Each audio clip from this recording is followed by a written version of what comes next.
ஆன்மீக நண்பர்களுக்கு வணக்கம்.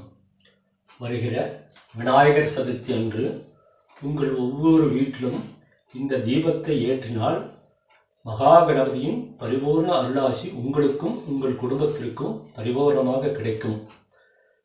ஒரு முழு தேங்காய் எடுத்துக்கொண்டு அதில் முக்கனுடைய பாகத்தை மட்டும் எடுத்துக்கணும். இதில் முக்கன் பாகம் இருக்கு இல்லைங்களா, இந்த பாகத்தை மட்டும் எடுத்துக்கோங்க. இந்த பாகத்தில் மஞ்சள் குங்குமம் வச்சு மங்களகரமாக வச்சுக்கோங்க. ஒரு விளக்கு எடுத்துக்கோங்க. இந்த விளக்கு மேலே இந்த தேங்காய் வச்சுருங்க. வச்ச பிறகு கடையில் தேங்காய் எண்ணெய் வாங்கிக்கோங்க. தேங்காய் எண்ணெய் வாங்கிட்டு அந்த எண்ணெயை அந்த தேங்காய்க்குள்ளே ஊற்றணும். ஊற்றின பிறகு நல்ல நெய்யாக பார்த்து தரமான நெய்யாக வாங்கி தேங்காய் எண்ணெயும் நல்ல தேங்காய் எண்ணெயை வாங்கிக்கோங்க. வாங்கிட்டு சிறிது இந்த நெய்யை கலந்துக்கோங்க. அந்த தேங்காய் எண்ணெய் ப்ளஸ் நெய் இது ரெண்டையும் சேர்த்து அந்த தேங்காய்க்குள்ளே ஊற்றிக்கோங்க. ஊற்றிட்டு சிறிது டைமண்ட் கற்கண்டு வாங்கிக்கோங்க. 10 ரூபாய்க்கு வாங்கினா போதும். அதை வாங்கி இதை அந்த தேங்காய்க்கு உள்ள போட்டுருங்க. போட்ட பிறகு நம்ம அருகில் உள்ள விநாயகர் கோயிலுக்கு போயிட்டு அங்கே மனமாற வேண்டிக்கிட்டு கணபதியும் மகா கணபதியும் பரிபூர்ண அனுகிரகமும் அருளாசியும் உங்களுக்கும் உங்கள் குடும்பத்துக்கும் கிடைக்கணுன்ட்டு அங்கேருந்து வேண்டிக்கிட்டு விபூதி குங்குமம் கொடுப்பாங்க. அந்த விபூதி குங்குமத்தை வாங்கிட்டு வந்து சிறிது எடுத்து இந்த தீபத்துக்குள்ளே போட்டுருங்க. போட்ட பிறகு முன்னாடியே நாட்டு மருந்து கடையில் வெள்ளருக்கன் திரின்னு கிடைக்கும். நாட்டு மருந்து கடையில் வெள்ளருக்கன் திரின்னு கிடைக்கும். இந்த திரி 20 ரூபா வரும்.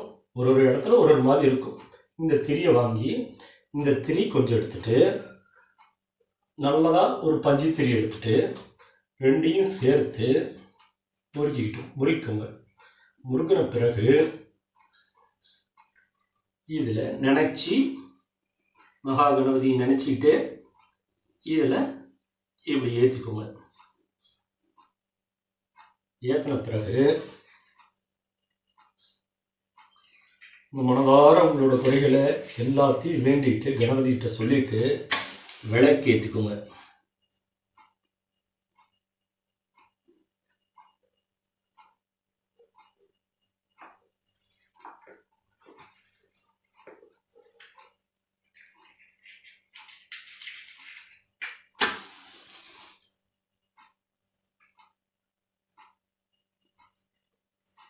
பொறுமையாக விளக்கு ஏற்றிக்கோங்க.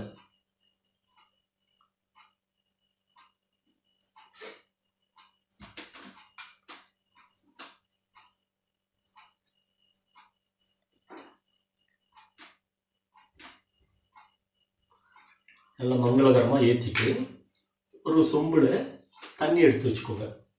இந்த தண்ணியில் முன்னாடியே அருகம்புல் கொஞ்சம் எடுத்து வச்சுக்கோங்க. இந்த அருகம்புல்ல அந்த தீர்த்தக்குள்ளே போட்டு உங்களுக்கு மகா கணபதி மந்திரம் எந்த மந்திரம் தெரிஞ்சாலும் சரி, இல்லை ஓம் மகா கணபதியே நம இல்லைன்னா நமக, இதை 108 முறை உங்களோட மனதார சொல்லுங்க.